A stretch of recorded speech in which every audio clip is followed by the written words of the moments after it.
Hello everyone and welcome to Abhipedia.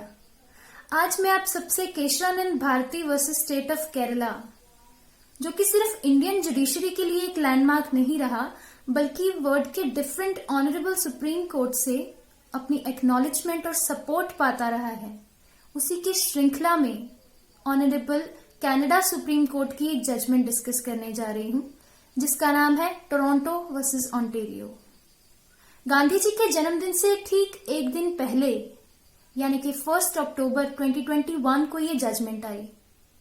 इस case में better local government act, जिसमें कि टोरंटो सिटी के काउंसिल वार्ड्स को रिड्यूस किया जाना था, इस एक्ट को सिटी और 2 प्राइवेट इंडिविजुअल्स द्वारा चैलेंज कर दिया गया, इस ग्राउंड पर कि ये charter rights of electoral participants और अनरिटन प्रिंसिपल्स ऑफ कॉन्स्टिट्यूशन को वायोलेट करता है।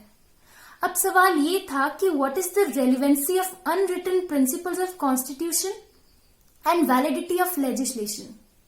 हम सभी जानते हैं कि चाहे आईपीसी हो, सीपीसी या फिर सीआरपीसी, ग्रैंड नॉर्म या जड़ कॉन्स्टिट्यूशन है, और कॉन्स्टिट्यूशन का प्रोटेक्टर होते हुए अगर कोई भी एक्ट या कोई भी लॉ कॉन्स्टिट्यूशन से मेल नहीं खाता तो उसे स्ट्रक डाउन करने का काम सुप्रा लेजिस्लेचर या फिर जुडिशरी का है।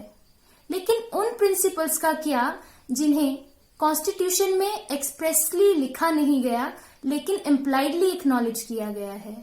क्या सिर्फ इन बेसिस पर लेजिस्लेशन को जीरो किया जा सकता है?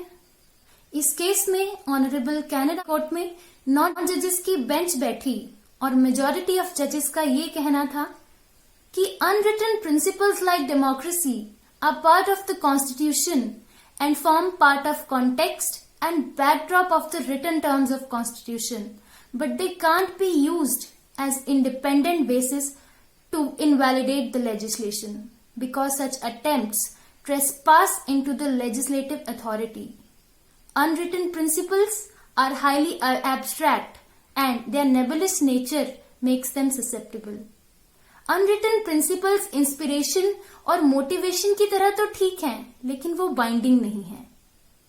लेकिन अदर 4 जजेस ने अपना डिसेंटिंग व्यू दिया केशवानंदन भारती का एग्जाम्पल देते हुए, और ये कहा कि कई पार्लियामेंट्री सिस्टम्स ने इस बात को एक्नॉलेज किया है कि unwritten principles of the constitution have full legal force and can act as substantive limitation on all the branches of government.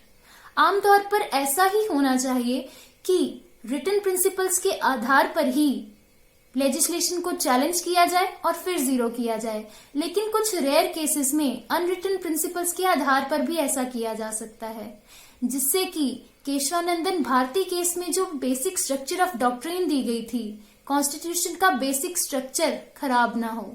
हम उम्मीद करते हैं कि कनाडा सुप्रीम कोर्ट ने जो गांधी जी के जन्मदिन से एक दिन पहले ये जजमेंट दी, कभी फ्यूचर में लार्जर बेंच बैठेगी और ये जजमेंट बदलेगी।